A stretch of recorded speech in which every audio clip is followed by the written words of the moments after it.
Welcome to the Kind Leader Podcast, where empathy meets action in the world of leadership. Your host, Gino Degregori, engages with innovators and seasoned professionals from diverse sectors, all demonstrating the power of leading with kindness. And now, your host, Gino Degregori. Great leaders don't just build businesses, they help people break through ceilings they once thought were impossible. Hi, I'm Gino Degregori, and welcome to the Kind Leader Podcast. Our guest today, John Donnelly, mortgage industry leader, coach, and executive director of sales at Service First Mortgage, has led national leading teams focused on integrity, growth, and service excellence. It's an adventure and resilience advocate who recently climbed Mount Kilimanjaro as a metaphor for perseverance and leadership. Definitely looking forward to understanding a little bit more, getting to know the story and preparation, all that stuff. I know we're going to have a great conversations here today. So welcome, John. Appreciate you joining the podcast here. Can you please share a little bit about yourself? Thanks for having me. I'm excited to be here. Real quick about me, I've been in the mortgage business, if you will, since 1997. I've been a loan officer and a manager and a leader, a coach, a recruiter, all these different roles. And today I find myself leading sales for a mortgage company based out of Dallas, Texas. I've been here 17 years at the same company. That's a long time, especially in our industry. I love the people I work with. I love the ownership of the company. And it's just a great place to be. And so in an industry that's really challenging, it's awesome to be somewhere that just makes you happy every day. So that's my short answer for Thank you. for where I work. Yes. Absolutely. Well, thank you. Welcome again to the podcast. It's a pleasure to have you here. The first question I love asking my guests here is, what does being a kind leader mean to you?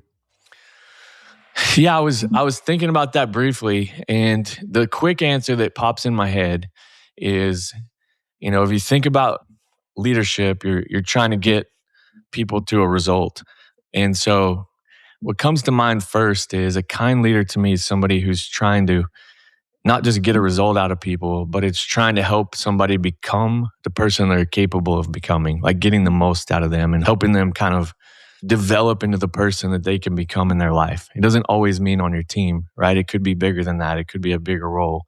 I think of servant leadership. I think of, I want more for people than I want from them. And I think that kind of sums up a little bit of kind leadership to me. The owner of my company, he always says, I want to work as long as I can, as long as I like the people I work with, and I feel like I grow as a person every day because of them. And that's an interesting perspective that sets the tone for our company, right? And I just think that that's the first thing that comes to mind. If I think of kind leadership, it's little things like just being available for somebody when they're down, making that extra call and checking in. Our industry's gone through some hard things. Interest rates went up like crazy over the last few years, so we've had to make large adjustments. Well, you're having to deal with a lot of emotion and change management and that type of thing. And so just sometimes it's little. Texting somebody, are you doing okay today? How's things at home? Whatever. That's kind. The other thing I think of is an experience I had recently is we mentioned earlier, I climbed Mount Kilimanjaro. Okay. And the person I originally was going to go with me, he couldn't make it. And I had committed to this goal. So I was going to go by myself. I was going on this group climb. And I was having lunch with a friend of mine that's a realtor. And I've known him for 20 years. And I told him, hey, my buddy bailed out. I'm just going by myself. And after that lunch, he called me and he's like, hey, send me that itinerary. I want to see what's involved. And I was like, why? You're not going to go. I've been telling you about this for months and you've never once said I'm interested. He goes, I might be interested.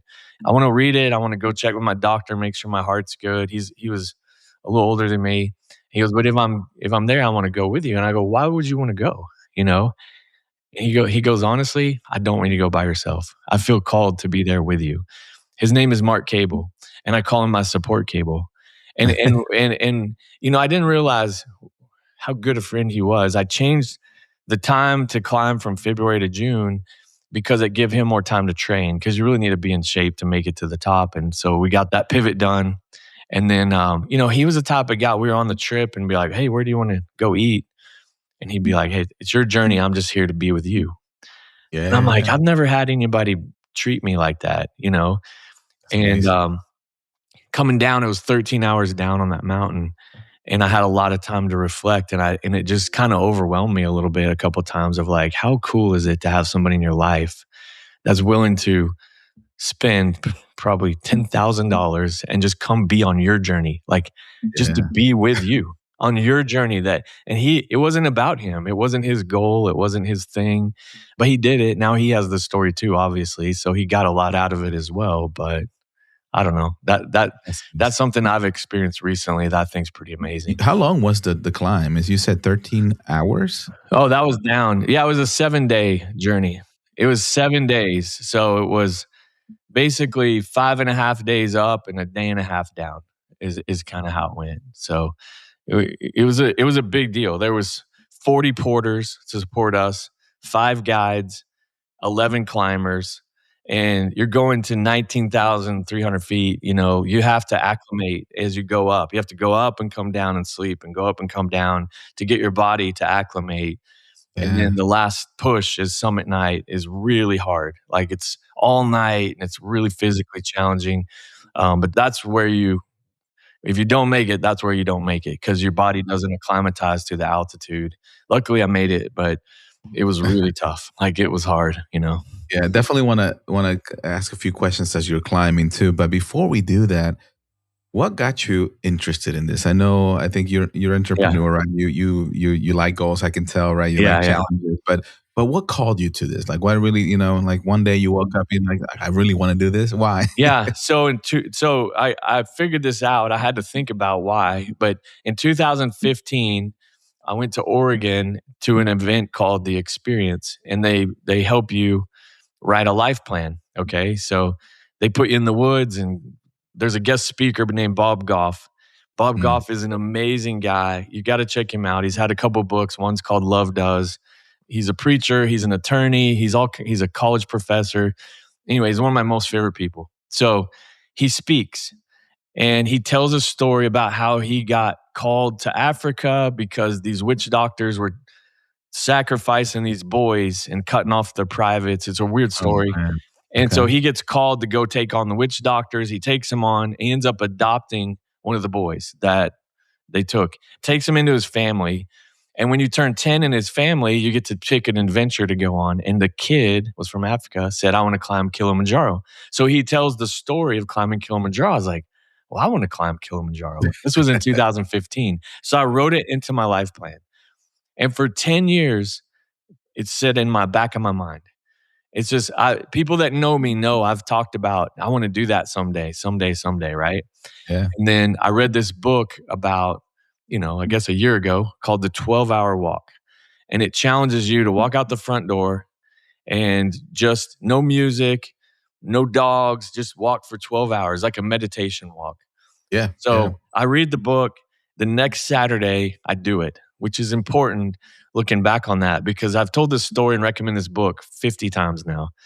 And Right. about 5 people have done it. And what happens is if you don't take action immediately when you feel it, the passion wanes and you can come up with a lot of excuses. And I Right. think this is really important for a lot of us. When we get these great ideas, you just got to go try it and do it in life. And so Right. I did. I just told my wife, I said, hey, Saturday, I'm leaving at 5:30 in the morning. Look at me on Life 360 if you want to watch me. I'm walking for 12 hours. Yeah. And she's like, what are you doing? You're I was like, crazy, remember man. that book? This is what it's telling me to do. I got to go try it. Yeah. He's like, okay, it's like another crazy thing you're going to do. So she picked me up at 5:30 and I walked 30 miles that day. And I never had gone 30 miles in my life. I walk a lot and I'm always kind of physical or I play basketball, whatever. But I was like, wow, I went 30 miles. If I could go 30 miles, I'm turning 50. I could get up Kilimanjaro if I train a little bit more. This is my Yeah. time before I get too old. Like I need to do Right. it. So that was the thing. That was my catalyst. Like I'm turning 50. Let's go on this big adventure. That's it. That's all I was like, I'm going to have to get in shape. That's good for me. I'll go on this adventure, And so I see an ad on Instagram for a new gym that opens down the street. How funny is that? How life Yeah. works. Right.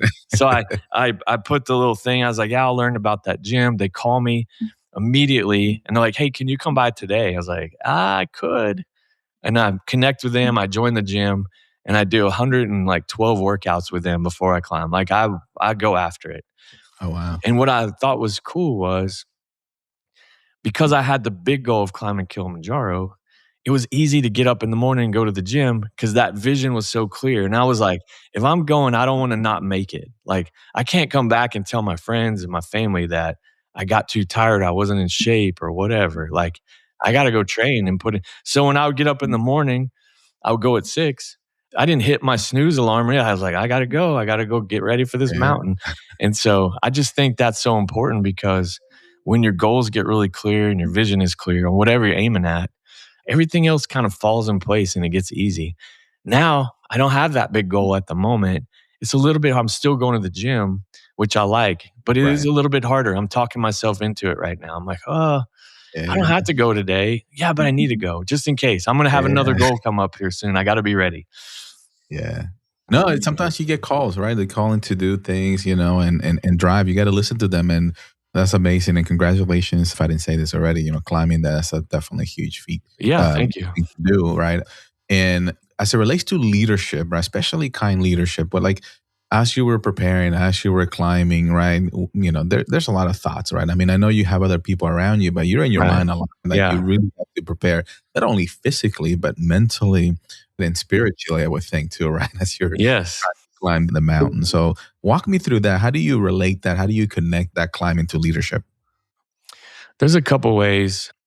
What I've kind of realized is the first mountain that you climb, this is my first mountain. I've never done something like this.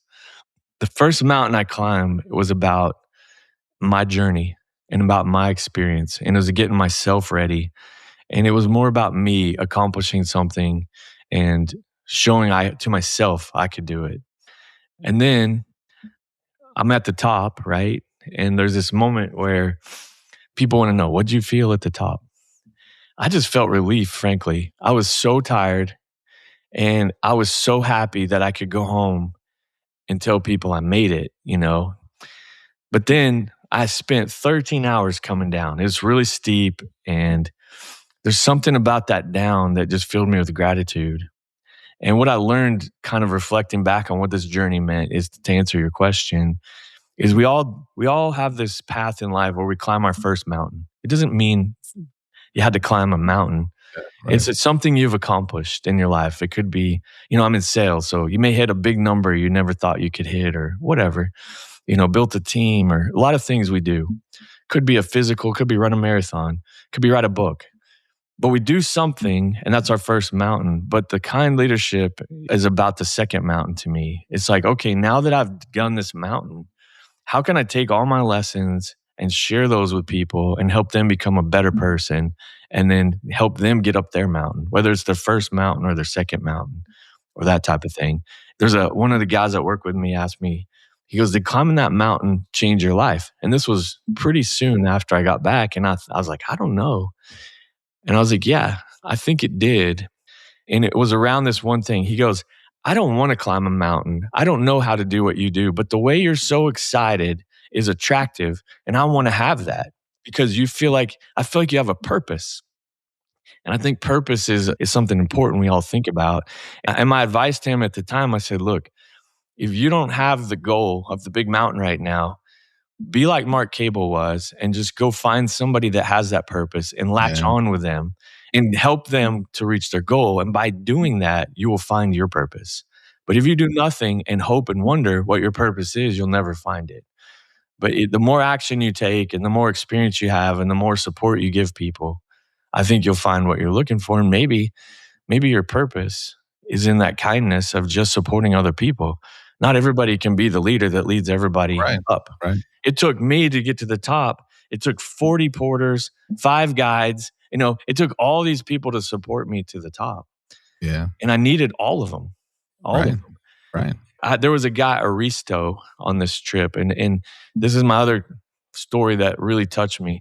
So right before we did our gear check, in Africa, they sing and dance a lot. And it's really kind of mesmerizing. It's almost like the haka dance in Hawaii. The guy that led it was real passionate. and in his eyes, he's singing, and then you say what he says, you mirror him. And he's up there and he's just passionate and he's singing, and I'm mesmerized by this guy. I'm videoing him. And a couple days into the climb, I'm like, who was that guy leading that song? He and so the guides brought him to me. He didn't speak English too well. His name was Aristo. And I was like, I didn't want him to bring him to me necessarily. I was just thinking about him. And so I was like, I loved your singing, and we gave each other a hug. He picked my shoes up and cleaned them for the day. And I was like, why would he do that? Like, how nice of him. So I gave him a candy bar. I was like, I don't know what I'm supposed to do. And then on summit night, you go up all through the night. For 8 hours, we go straight up, and it's brutal. They assigned him as my porter to just take care of me. Everybody had one person, because if you fall out, then the rest of you got to keep going and they take care of you. And we had some people fall out, but this guy was amazing. He had to carry water because the water freezes because it's minus 19. And so he carries my water. When we stop, he's there to make sure I have food and drink. He's climbed it like 100 times, literally. So it wasn't hard for him. It was like nothing. It wasn't even hard. But anyway, so he's helping me. And then I have a picture. I was at the top and you're on the glacier. It's all ice. And I gave my phone to one of the guides. I said, look, I'm so tired. I'm afraid I'm not going to take pictures. Will you take some pictures for me? And he's like, yeah, of course. So he takes a picture, and Aristo, literally, I'm standing there waiting. My head is down. I'm dripping out of my nose. I'm coughing, and I'm just resting, and I'm tired. And he wipes my nose, and he took a picture of it. Oh, wow. And I was like, look at this picture. Like, that's when I lost all my dignity. I let somebody wipe my freaking nose, right? But that is kindness at the extreme.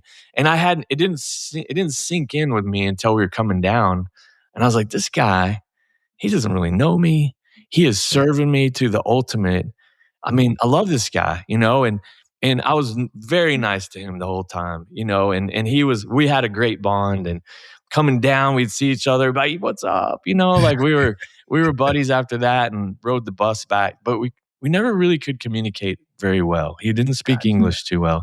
But I swear, if I saw him right now, we'd hug each other and you'd remember each other, because he was so kind to me. I mean, he served me all the way up that mountain. So I don't know. That was special. I didn't expect that. I didn't know that was going to happen. He just touched me in a way. Here I am telling people about this guy in Africa.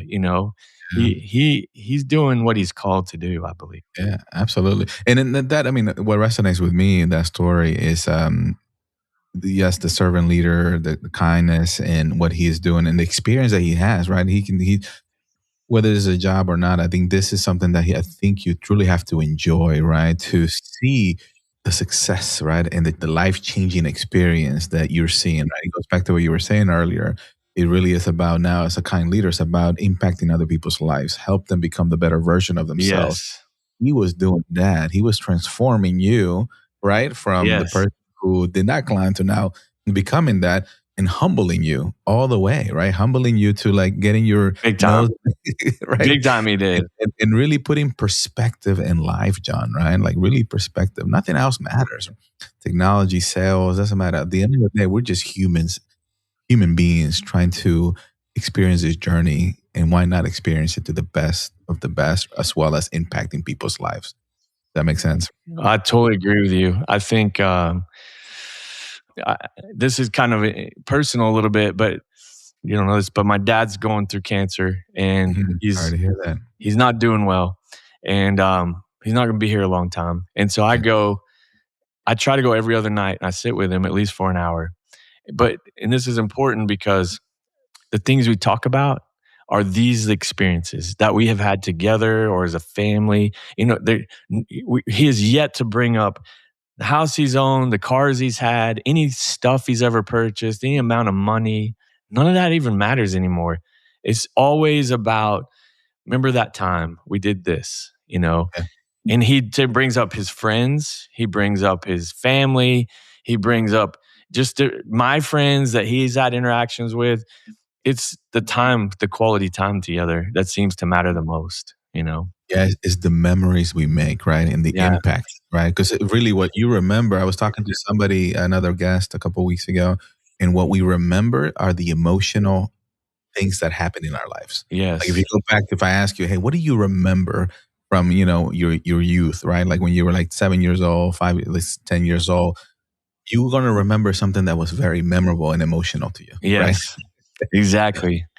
And kind of a pivot back to business a little bit. Yeah. I've mentioned, we've had a hard run at adjusting to a lot of changes in the mortgage industry with rates going up. And we've asked our team to change a lot, process changes, pick up maybe a job or two that other people that don't work here did. And sometimes you think, okay, I've given clear direction, people are doing the work. And then they give you feedback that doesn't always line up with what you're expecting. And that Right. feedback is important because that's how they feel, that's their emotion. And if you Right. don't acknowledge that and let them talk it out and connect with that as a leader, you're going to miss. People aren't going to keep working with you.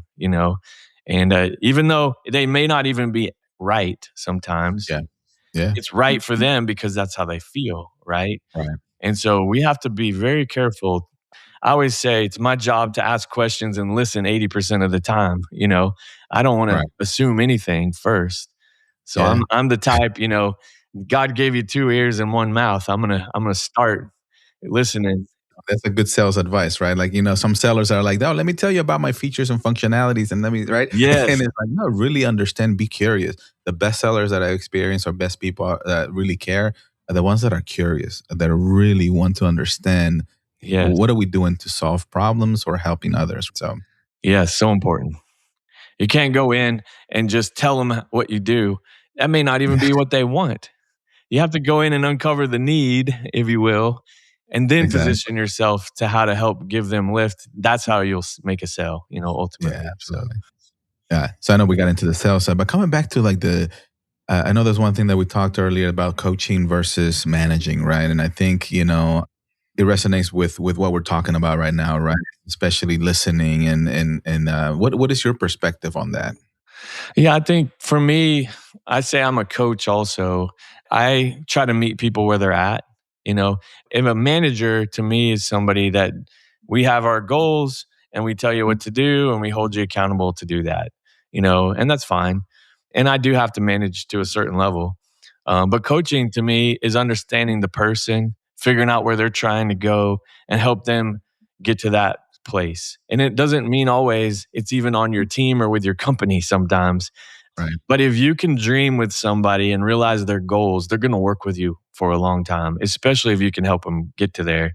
And coaching is a way to do that, to connect with people. And then the hardest thing about coaching to me is when you set the goals, that's fine. You have the dream, that's fine. But when they commit to something and they don't do it, that's when coaching really happens, Yeah. you know? One of my experiences relates to management versus coaching. To your point, right? Coaching is about that kind leadership where you care about the other person, Yes. right? But not just caring from like making sure they're doing the right things, but making sure we're impacting their lives, right? We're helping them become the better versions of themselves. And how do we go about doing that, right? Because if you look at it from a management perspective, the typical management is like, I have numbers that I have to meet, whether it's in sales, whether it's in marketing, whether it's in project management, right? I got numbers to hit. I have, Yes. Yep. close deals that I have to do. I have the quality of projects that I have to deliver. I have to be billable, all those different things. And that's what management, from a business perspective, it's required, right? Yep. And I get it. We have to do those things, right? But how you go about doing that and how do you, incorporate the coaching and the kind leadership and really allowing them to do the right things and help giving them the right things as they need to be successful is what matters. I believe that I need to lead by example. The people that I follow, the mentors I choose, they've walked the steps that I'm trying to walk, and so as a coach, if I'm going to spend time with you, I want respect from you because I'm the person that's done or led by example. It's a silly little thing, but the other day I was speaking at a networking event and I had some people come and support me from my own company. And it happens a lot at networking events that the people you just kind of hang around. And I went and I purposely shook hands with all the people in the room, maybe 30 real estate agents and a few other people. Because one, it made me feel more comfortable as a speaker to say hi to everybody. And Right. then two, I'm trying to lead by example. I'm trying to show my team that when you come to the event, the purpose of being there is to meet some people to go home and follow up with. And Yeah. so I did that. And then I shared with them a couple of people I met in the room, and then I tried to connect them.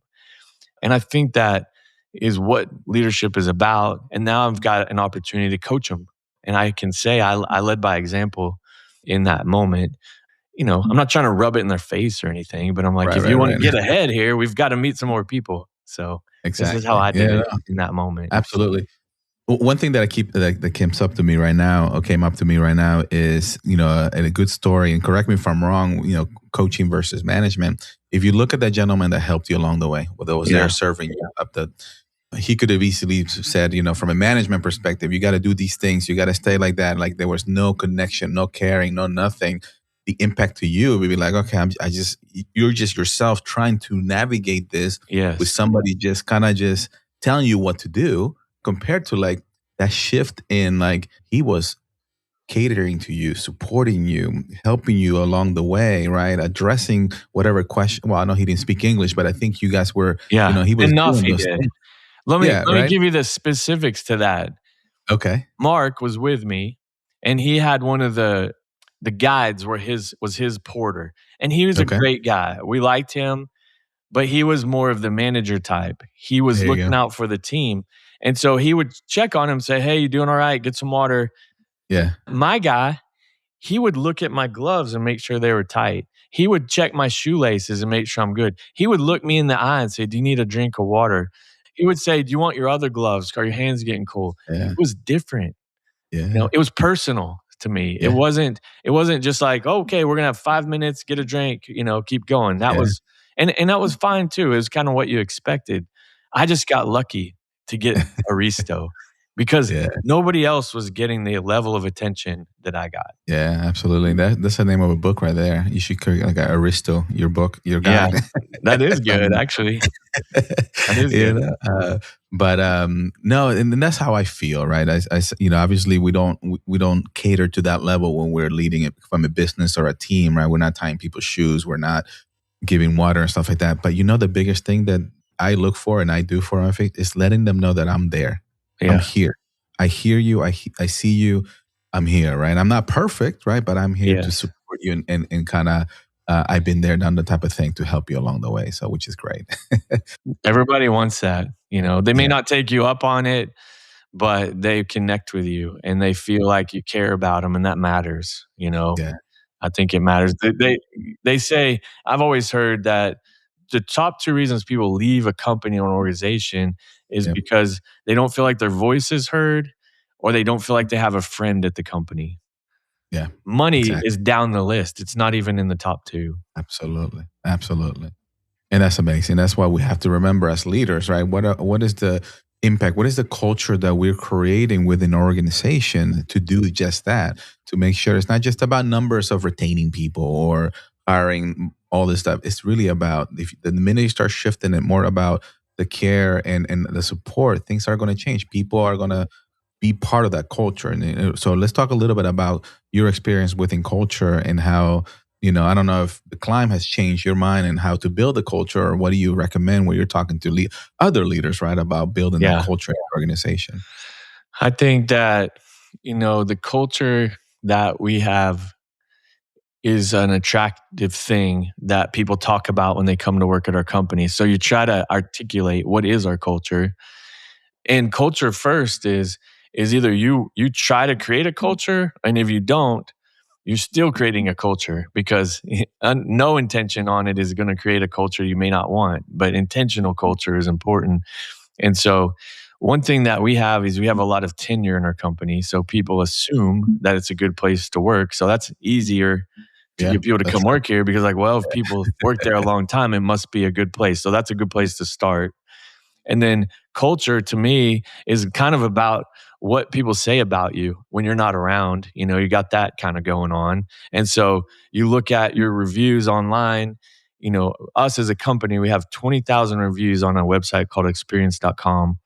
Wow. And it's 4.9 out of 5 stars with 20,000 reviews. That's pretty good. And then you go, okay, we have won this award 11 years in a row. The Dallas Morning News surveys 7 to 10,000 companies every year. And then they get the results back and they decide the top 100 companies to work for in Dallas Fort Worth. You can't pay them, you can't influence it. They decide. We've won that award 11 years in a row. Why? Because our employees have said what our culture is and why they like working here, and we really value that survey and those feedback. So you kind of start with, okay, how does all that happen?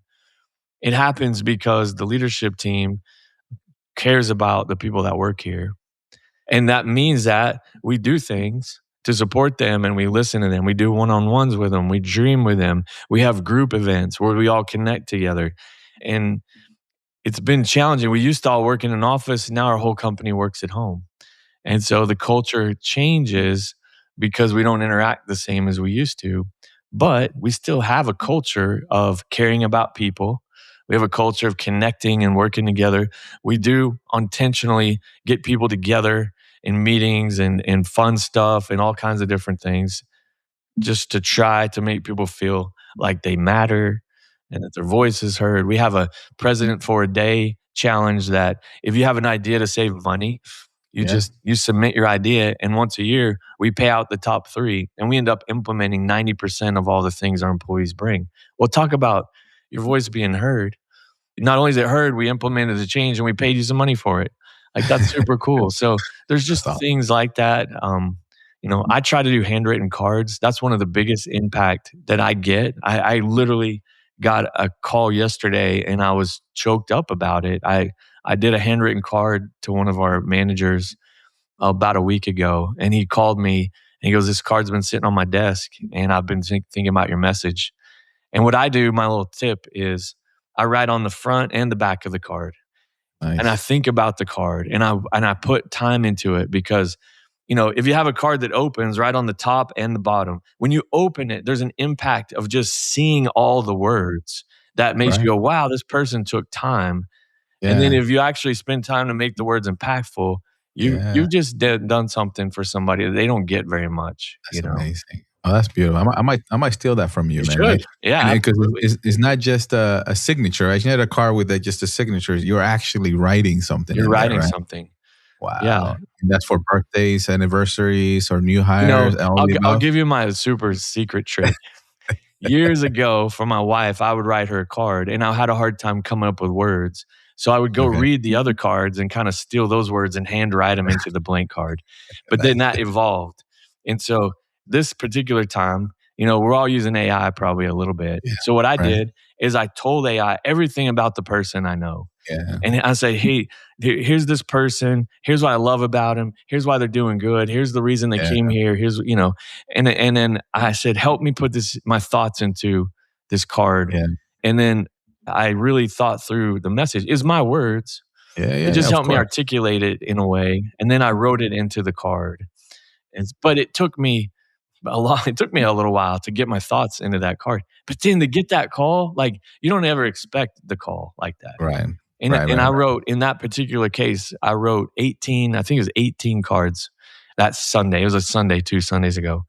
Yeah. One call like that changes you as a leader. Like, you're like, holy smokes, how cool. 100%. Thank you for sharing. No, I definitely want to, like I said, I'll steal that from you.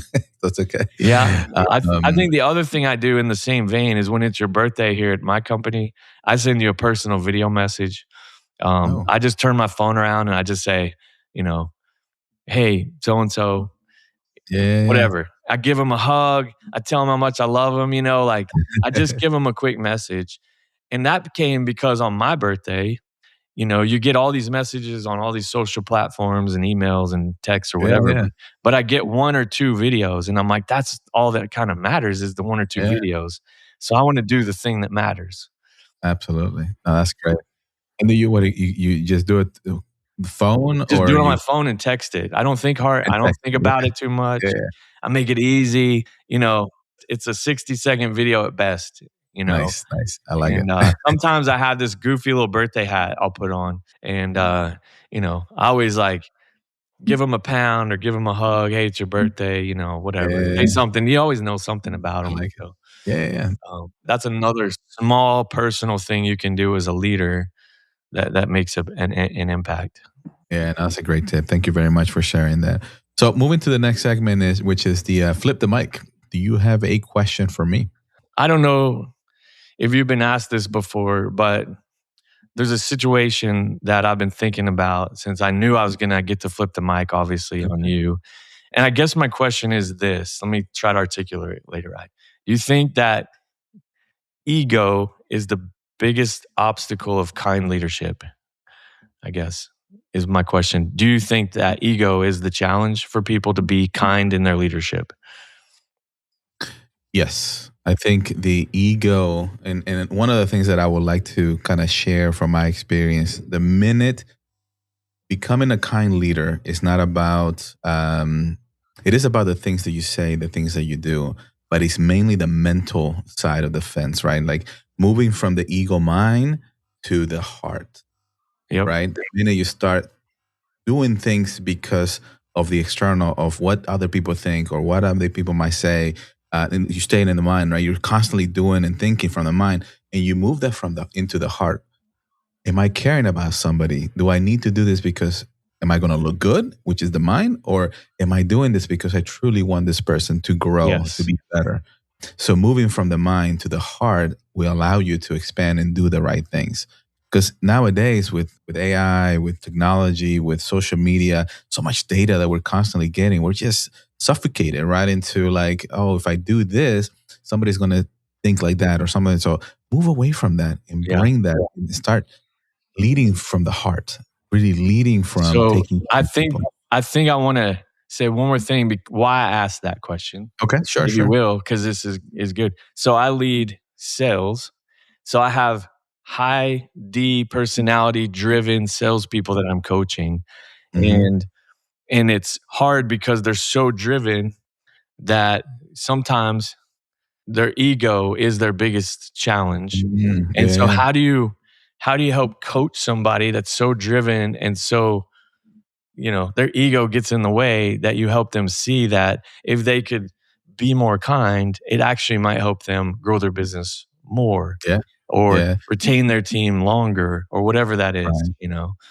That's a challenge that I deal with a lot, that I try to help people see, but it's not easy with Right, people right. sometimes. Well, there's ego, and then it's also like, I mean, from a execution you have, because I do have a sales team as well, and we struggle with that too. But it's all about, you have numbers to hit, Yeah. but at the end of the day, you have to, how you do it and Yes. how you deliver is the experience that you. So, are you providing the right experience to your customers? Are you providing the right experience to your team members? Because if you're not, and you're just focused about, I need to close the next deal, I need to do whatever it takes to close the deal, and that means stepping on people, Right. saying this, and that is the wrong energy. So everything that we do is about energy.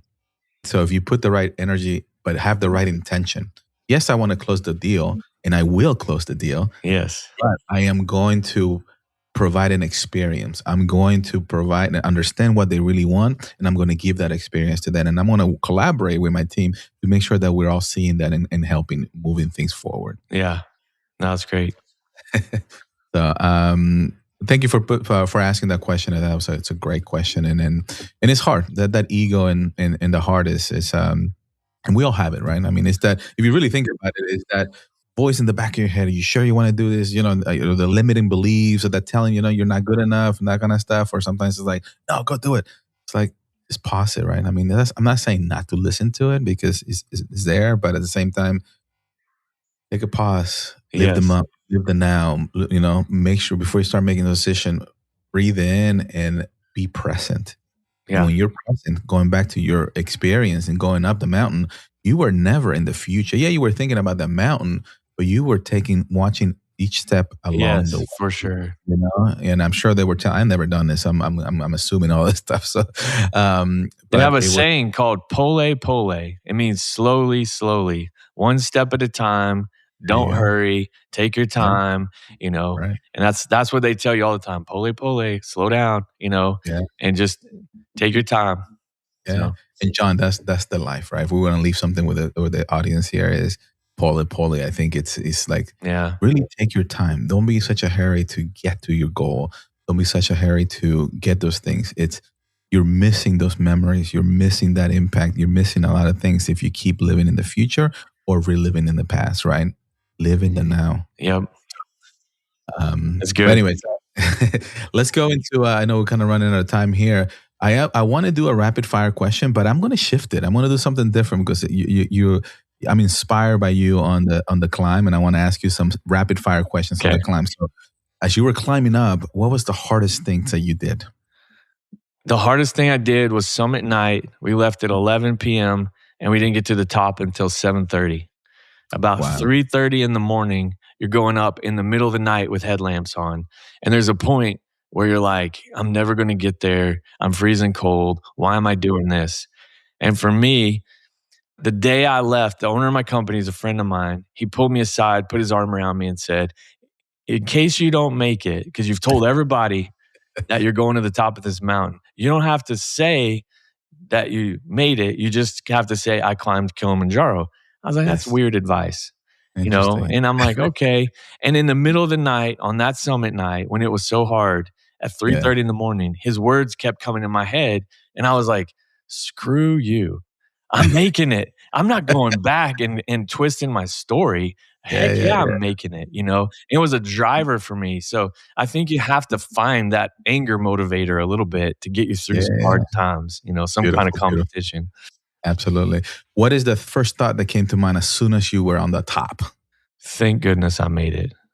Nice. And I just wanted to sit down and take a nap. It wasn't, there was no joy. It was just, it was relief, like massive amount of relief for me. Yeah. And as you were coming down, you said that was a really long and I think powerful time for you thinking about different things because now that you're relieved, you're coming down. But if you were to do this again, what is one thing or maybe two things that you would do different? I would do more step-up training because the step-ups, I thought I was prepared and I was, and I made it fine. But I could have been a little bit stronger in my legs on the step-up training. And then the other thing I would have done is I would have brought more snacks to give to the porters because their support and the way they treat you is so amazing. I would want them to feel it for me. I would want them to remember me even more, Beautiful, beautiful. And then the last question that relates to this is, what is your advice, especially maybe not necessarily to give to people to want to climb, but it's more about leadership.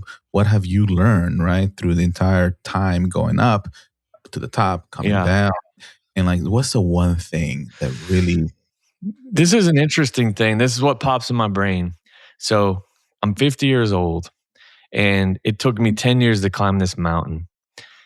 And now that I've done it, I'm more interesting than I was before.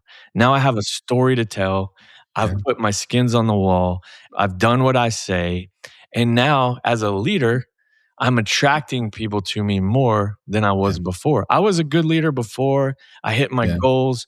I was respected, all that kind of stuff. I felt good about where I was at. But then I had this interesting element to my leadership story. And now all of a sudden it's like, hey, doing something that's interesting just makes you more attractive as a leader, and being an attractive leader helps you grow more. Absolutely. And so if you're not sure about what to do, go pick something that's interesting that not everybody does, that you're passionate about, and then tell everybody about it. It doesn't have to be climb the mountain. It could be anything. It could be cooking. It could be write a book. It could be a podcast, whatever. Your thing. Go do your thing and then tell people about it and watch what happens. Absolutely. Thank you, John. And again, congratulations, talking to the audience here. If this conversation resonated with you and, you're excited about climbing a mountain, or whether it's physical mountain or just a mountain in your mind, right? Because we create sometimes those mountains in our minds that are kind of challenging, right? Don't give up. Believe in yourself. Keep driving. If you're being called to do something, go do it, right? If you want to be that kind leader, go do it. But most importantly, if this resonates with you, please share with others, all right? Maybe somebody else might hear this and might need this to change their lives, right? This is what we're all about. We're here to impact lives and help others. So John, thank you very much for your story, for your wisdom. Climbing mountains, I think I've always said that in my mind, is like climbing is like, I'm always thinking, it's like, And I got more stories, but we ran out of time. But when I look at metaphors of my life, there's always mountains that I'm climbing. Yes. To your point, is the second mountain is all about how can we help others experience the previous mountain that we just climbed, right? Exactly. And this is what we're doing. This is what we're meant to be, John. And I appreciate you joining the call. So where can people find you? Yeah, thanks, Gino. You can go to my website, johndonnelly.com. It's my name, Donnelly. And then on LinkedIn is my favorite spot. If you just put the John Donnelly, shoot me a message. I'll see it. I'll message you back. I'd love to visit with you about anything. Climbing a mountain, leadership, mortgage, come work here. Like there's all kinds of different conversations we could have. Absolutely. It's been a pleasure, John. And I appreciate you making the time and sharing this wisdom that you've shared with others. So. Yeah, thanks for having me on. It's been my pleasure. Awesome. For our listeners, thank you for being part of the Kind Leader podcast family here. And remember, be kind, bring value, rise together. Have an amazing day, everybody.